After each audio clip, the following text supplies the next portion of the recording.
Menopause అన్నది అసలు ఏ వయసులో పెరిమెనోపాజ్ సింప్టమ్స్ మొదలవుతాయి?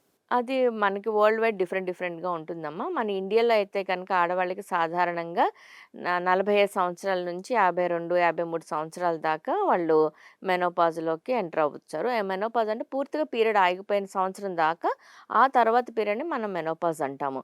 మెనో అయి ఒక చాలా వరకు సాధారణంగా ఆడవాళ్ళకి 45 ఏళ్ళు దాటిన తర్వాత ఓవరీస్‌లో ఈస్ట్రోజన్ అనే హార్మోన్ తగ్గడం మొదలవుతుంది. దానివల్ల వాళ్ళకి పీరియడ్స్ అన్నవి ఇర్రెగ్యులర్ అయిపోతాయి. ఇర్రెగ్యులర్ పీరియడ్స్ నెలకొకసారి కాకపోయినా 15 రోజులకి, 3 నెలలకి లేదా 2 నెలలకి రావడము. ఒక 4, 5 రోజులు ఆగి అయిపోతుందంటే ఏం బెంగ లేదు. అలా కాకుండా ఎక్కువ బ్లీడింగ్ అవ్వడము కానీ, క్లాత్స్ ఎక్కువ పడడం గానీ, అంటే గడ్డలు పడ్డము, పొత్తి కడుపులో నొప్పి అలాంటిది ఏదన్నా ఉంటే డాక్టర్ దగ్గరికెళ్లి కన్సల్ట్ చేసుకొని, అది నార్మల్‌గానే ఉందా? లేకపోతే ఏమన్నా లోపల ఏమన్నా గడ్డలున్నాయా? అంటే ఫైబ్రాయిడ్స్ కానీ, కండరాలు పెరిగిపోవడం గానీ, అంటే ఎడెనోమైసిస్ ఇలాంటి ప్రాబ్లమ్స్ ఏమైనా ఉన్నాయనేది రూల్ ఔట్ చేసుకోవచ్చు. చాలామంది మెనోపాజ్ ఇండియాలో మన అదృష్టం ఏంటంటే, వాళ్ళ ట్రాన్సిషనల్ పీరియడ్ చాలా చక్కగానే ఉంటుంది. వాళ్ళకంత ఇబ్బందులేమి ఉండవు. అంటే మెనోపాజ్‌లో వచ్చే సింప్టమ్స్ లైక్ ఒళ్ళంతా చెమటలు పట్టడం గానీ, మూడ్ చేంజెస్ అని హాట్ కానీ ఫ్లాషెస్. హాట్ ఫ్లషెస్ అంటాము.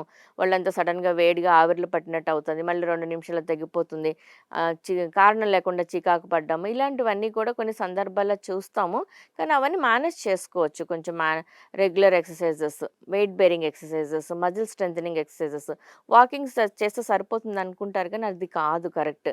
Muscle strengthening exercises, weight bearing exercises చేసుకున్నప్పుడు మనకి certain amount of hormonal imbalance ఏదైతే ఉంటుందో అది సెట్ అవుతుంది.